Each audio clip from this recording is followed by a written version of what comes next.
Namaste.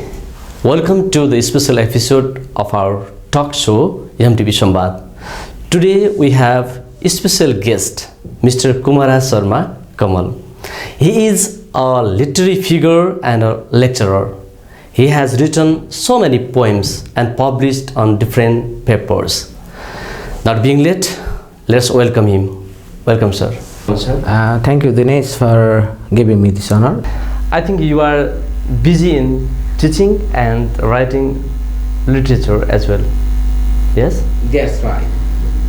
Teaching is my job, it's my profession, and I do write poems and little writes up, and because I enjoy writing, and I think this is just a platform for me to purgate the emotion I have.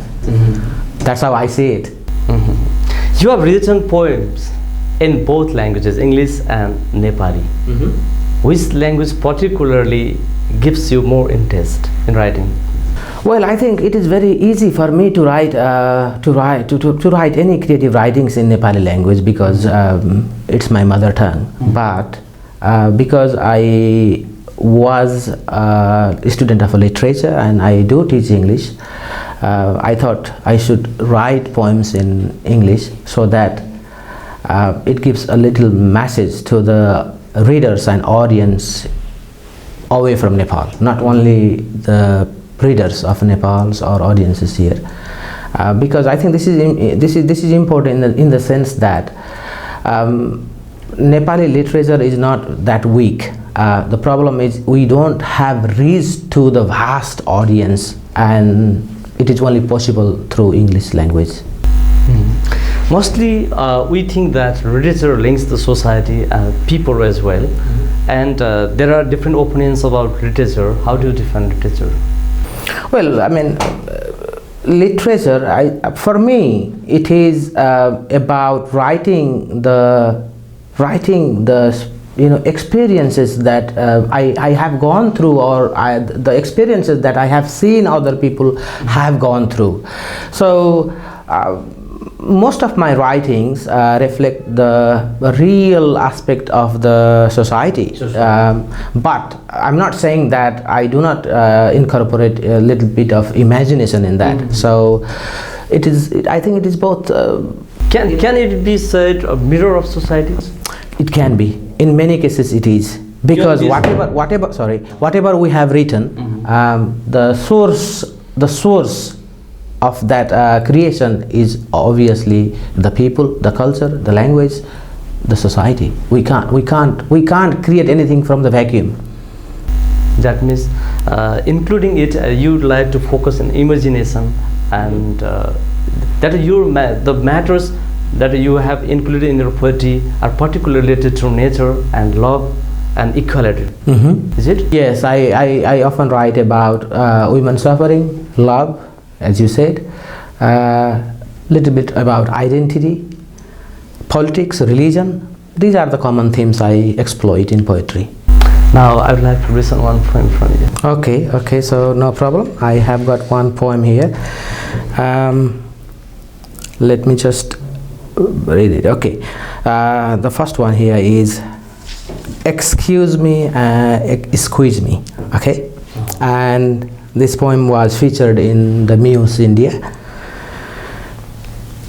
Okay, the title is "Excuse me, squeeze me." In her 80s, there she stands in her ragged clothes, gesturing to say, "Here I am, squeeze me." The sun rays tore her apart like her man in her youth, making her a useless nanny goat. She worked all her life, but she earned no money. Her work added up to nothing, raising kids into a female cycle deep gorge she fell. She gave life but forgot to live. She breathed but forgot to inhale. The forgotten statue says, "Excuse me." Sons and daughters, her fields and crops. Sons and daughters, her fields and crops, she can count. Sorrows and pains are unnumbered, squeezing her. To her man she said, To her man she said, "Excuse me, do you want anything more from me? I gave you children, I catered to your wanton desires, I gave you my whole life." She is almost deaf, she is almost blind, she has wrinkles, she has scars, and finally her man said, "I would rather you keep quiet. I have a brand new wife." Thank you. Thank you, Kamal sir. In this poem, you have used the term "her man." Can you define what does it mean? Her man. Well, obviously this is a dramatic poem. There is a little bit of drama in it. There is a little bit of story in it. There is a little bit of dialogue in this poem. So you have used dialogue in the poetry. Yes. So there is a little conversation between husband and wife, but there is not that relation. They do not have that intimate relationship when his woman is in her 80s. Mm-hmm. Okay, that's the time when you retire and husband and wife spend time together. But in this point, I'm saying that this lady did not really live a life she deserves. Oh. And her man has used her as a commodity. He enjoyed his time with her when she was young, and when she grew up old, the man said he is after another woman. He has a brand new wife. So it's about women suffering, and this is happening in our society, you know, and it's very sad. Well, I mean, there should be a good relationship between husband and wife. It has shown the real sufferings of women, particularly of Hindu community or others. I think this is more in this culture, because women in this culture think that their husband is husband for life. Mm-hmm. They also believe in life after death. So the relationship goes beyond life. But the man is saying that, well, you better keep quiet. I have a brand new wife. So he's saying that he doesn't want to have any more relationship with her. So he wants her to be silent. Oh, they are dying remembering the heaven? We can say that. Okay, Kumar sir, now I would like to listen another poem from you. Okay, next one.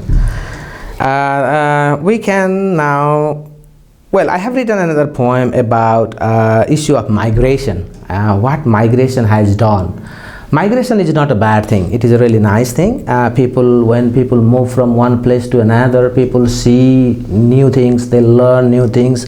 They sometimes have some possibility of, economic prosperity. But the story does not always turn that way. Sometimes the story is a little twisted, and we get a bad result. About migration? Yes. Before starting this poem, I would like to ask you one question. Yes. What have you gained, what have you received? Me. Migration. Well, I have seen new land. I have been exposed to a new culture. I have seen people who behave differently, in the sense that they are more polite.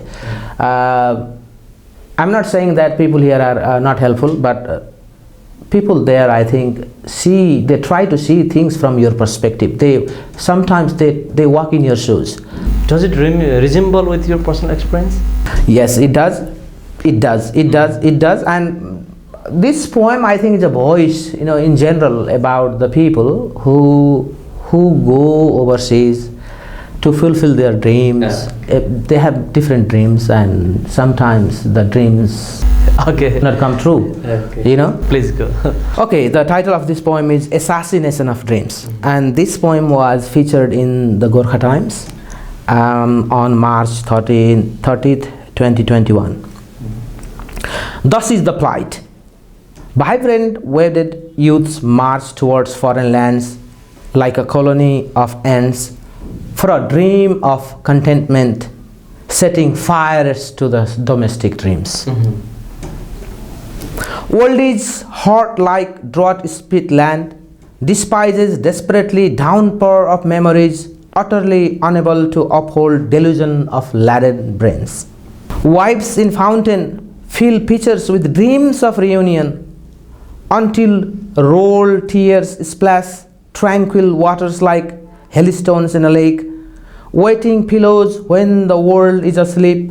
Fantasy crashes still the ominous cock-a-doodle-doo unfolds new hardships, reveries. Children's envisaged shelter drowns like a failed paper boat, decorated with flowers and crimson. Our adorned dreams coffin returns home, defeated, waging wars of wages, assassinating dreams of the dreamers. Oh, dreams of the Dreamers. It's the killing or dying of dreams. Yes. You have categorized dreams there as domestic dreams. Is it different from international? What I mean to say, I mean, when I was writing this poem, I was thinking about the people, those people in Tribhuvan International Airport, those around 1500 people each day. They have dreams. They have dreams. That's why they go to foreign lands. Maybe they want to make a better house. Maybe they want to provide their children a better, better education. Maybe they have some family, family issue or to settle, or maybe they have they are worried more about their family's health. But they are compelled to do that. Right? They are compelled. They go. Not all of them are compelled. Some are compelled. Some have dreams to fulfill. So they try to go in the foreign lands. They go there. They work hard. They earn little bit of money. They see people of different culture. They come back and then they have a new life. Okay, if the dreams get fulfilled.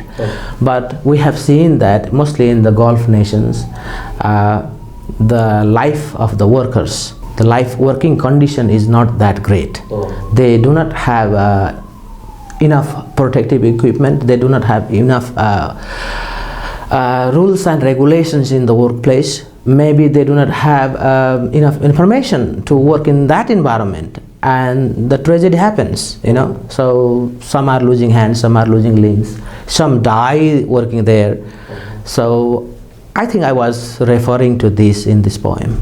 So if the man or the worker returns home with some of money and then contributes to the dreams of family, that's nice. They are seeking the better dreams. But the main dreamer, if he fails there and if he ends up in a coffin, the domestic dream is in fire. It has shown the both in sad parts and yes, that's right. Yeah. Very good. And now we are also hurried to listen to our next one. Next one. Because we have a limited time. No problem. So I think I should read. How about reading a poem that has a little bit of love in it? Okay.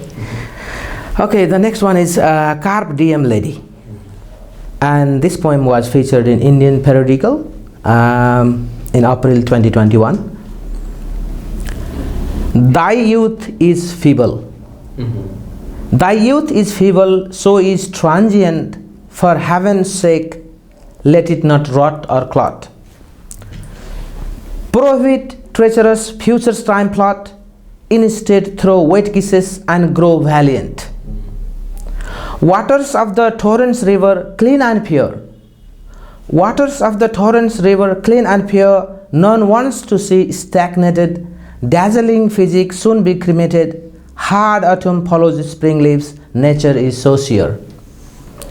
Chest snow spreading over lofty, destined to melt at noon. Chubby cheeks turn wrinkles soon.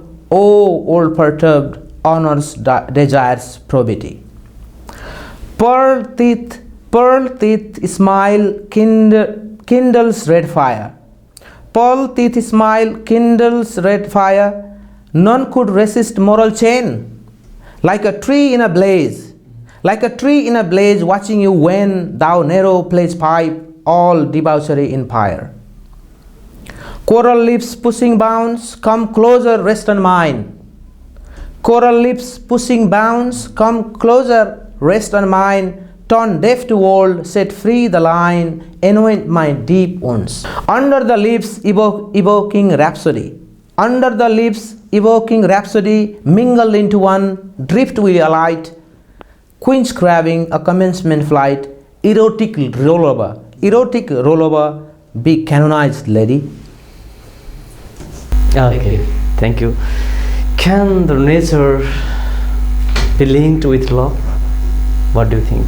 Well, I think if you enjoy nature, your love, I think that the meter of the love goes high, you know. So obviously the nature contributes a lot to make in love making, you know. Especially the romantic writers enjoy nature in their writings, especially in their poetry, and they have defined poetry as spontaneous overflow. William Wordsworth has also defined poetry as spontaneous overflow of powerful feelings, especially recollected in tranquility, peaceful condition, right? And in your opinion, what is poetry? I think for me poetry is just a channel. It's a channel, you know, emotion. It can be fearful emotion, it can be very tranquil emotion, it can be very pleasing emotion, it can be very disturbed emotion. Whatever emotion it is, this is one medium where you discharge it. Mm-hmm. So for me, when I write, I feel discharged. Mm-hmm. I feel peace, I feel calm afterwards. And sometimes there are sometimes I cannot really express my feelings because I fear the culture, because I fear the society, because I fear the rules of law. Then I use my pen and my paper and I use my words and I discharge those feelings and I feel fresh. So poetry for me is some sort of a resort where I can where I take refuge and protect myself. While writing poetry, do you believe in pattern, system, rules of poetry, or free? That means spontaneity. What do you think? I think when you really write, when you write a poem, you go through different stages. First, you have to be triggered. Your emotion have to be triggered. There is some event. There are some views. Maybe somebody says something to you, and then you are disturbed, or you are aroused, or you are triggered. You are awake. You know. So there is the play of those things. Obviously, these things have to be there. Then you write that thing on a piece of paper. Then you read it.